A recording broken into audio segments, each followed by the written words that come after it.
wasiirka wasaaradda warfaafinta dhaqanka iyo dalxiiska xukuumadda federaalka ah ee Soomaaliya mudane Daahir Maxamuud Geelle ayaa magaalada Riyaad ee caasimadda dalka Sacuudiga uga qayb galay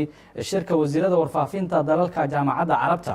warbixintan waxaa halka inooga soo diray wariyahina Cali Jaamac Cilmi Cali Koos. wasiirka warfaafinta dhaqanka iyo dalxiiska ee dowladda federaalka ee Soomaaliya mudane Daahir Maxamuud Geelle ayaa magaalada Riyaad ee dalka boqortooyada Sacuudi Arabiya uga qayb galay shirka wasiirada warfaafinta ee dalalka jaamacadda Carabta.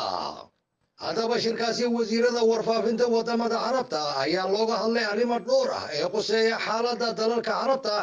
iyo iskaashiga dhanka warfaafinta ee dalalkaasi.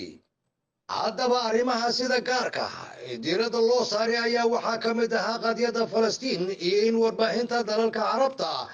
tabintoodu ay ugu hiliyaan Qudus iyo dhulalka Falastiin ee la haysto qorshaha warbaahinta ee xiriirka bulshada ee dalalka jaamacadda Carabta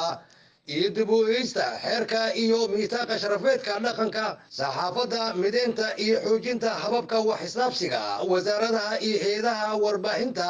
ee dalalka Carabta la dagaalanka afkaarta xag jirka iyadoo la isticmaalayo warbaahinta iyo qodobo kale oo muhiim ah. haddaba wasiirka warfaafinta ee Soomaaliya mudane Daahir Maxamuud Geelle ayaa waxaa booqashadiisa ku wehelaya agaasimaha telefishinka qaranka ee Soomaaliya mudane Liibaan Cabdi Cali Jaamac Cilmi Cali Koos warbaahinta qaranka Soomaaliya SNTV Sacuudi Arabiya.